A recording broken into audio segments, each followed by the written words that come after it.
There are some big mistakes people are making when they're taking magnesium. And this is very important because of several reasons. Number one, magnesium is hands down the most important mineral of the entire body. It's involved in hundreds of different biochemical reactions. Everything from atrial fibrillation, high blood pressure, insomnia, heart disease, leg cramps, and especially fatigue. And it's so important, but it's almost impossible to test because the majority of magnesium is not in your blood. Only 1% is in the blood. The rest is inside your cells. So unless you do a biopsy or a very specialized test, you're not going to know that you're deficient in magnesium. Based on what we eat and other factors, most people are deficient in magnesium. And if they don't know this information, they might stop taking it and go off into a different direction and never solve the magnesium deficiency problem. Magnesium is a cofactor. It's a helper nutrient in so many different areas of the biochemistry of your body. I first want to talk about why people are deficient in the first place. One big problem is a genetic weakness with the absorption of magnesium, but honestly, that's actually very, very rare. The likelihood of you having a genetic problem with magnesium is going to be low. Magnesium is dependent on vitamin D. And the amount of people with genetic problems with vitamin D is off the charts. What I think is happening is the average person is so deficient in vitamin D, that puts them in a situation where magnesium can't work because magnesium is dependent on vitamin D. And realize this, the amount of vitamin D you actually need minimally is 10,000 IUs. And that's just as a maintenance. If you're on like 600 international units or 1,000 IUs, you're not going to be able to absorb much magnesium if you have inflammation in the gut.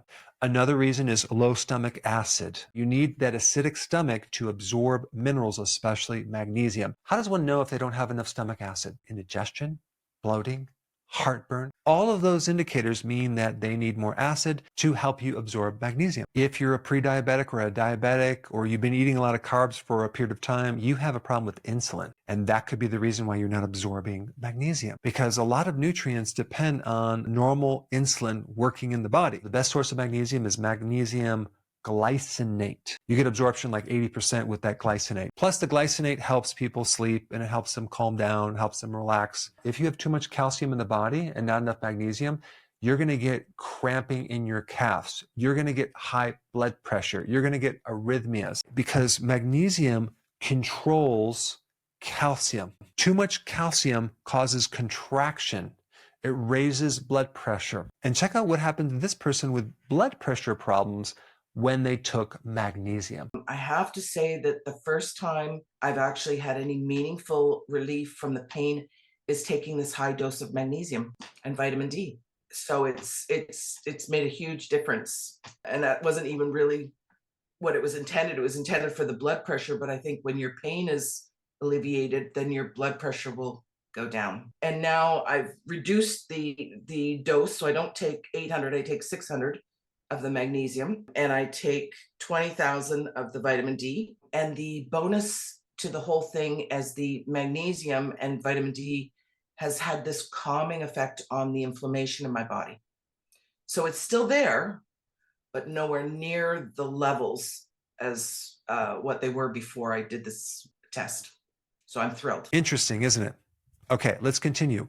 Smoking, alcohol block magnesium in a significant way. If you're consuming too much sodas, which are loaded with phosphoric acid, that can cause a deficiency in magnesium. All the refined sugars and refined starches in junk food deplete you of magnesium. And of course, the real big blocker of magnesium is with medications. Another big mistake that doctors make with magnesium is the fact that you cannot determine your magnesium levels from your blood. The best way is just to understand what magnesium does and to look at the various symptoms and just start to eat more magnesium-rich foods. Leafy greens will give you magnesium. Pumpkin seeds have magnesium. Chocolate has magnesium. Make sure you get the kind without sugar. And also certain nuts. Another mistake that people make with magnesium is not taking magnesium long enough to see the change. They're going to need to take magnesium at least 1 to 3 months before they even start seeing a change, because it takes time to fix the biochemistry in the body. The same thing with arrhythmias. That could take 4 to 6 months before you start to see changes. It does take time for this magnesium to really create an effect on the body. If someone has leg cramps, it could be a little bit quicker, like 3 days. but they should keep taking the magnesium, because just by getting rid of a cramp or like a twitch called tetany on your skin can happen pretty quick, but to fully resolve it, it could take weeks. Insomnia could take 4 weeks before a person starts seeing change. If you don't see immediate change with the magnesium, don't think it's not working.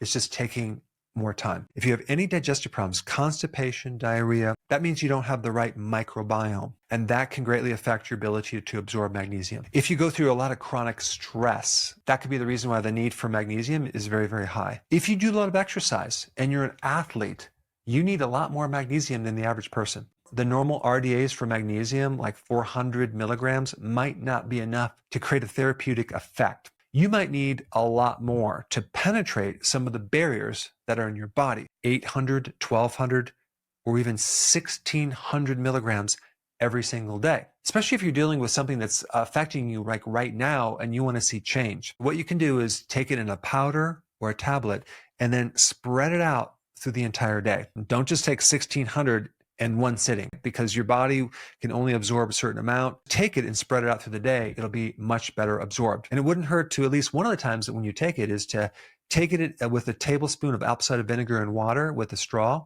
and then use that liquid to acidify the stomach so you get better absorption. All right, thanks for watching. And if you haven't seen this video on magnesium, check it out.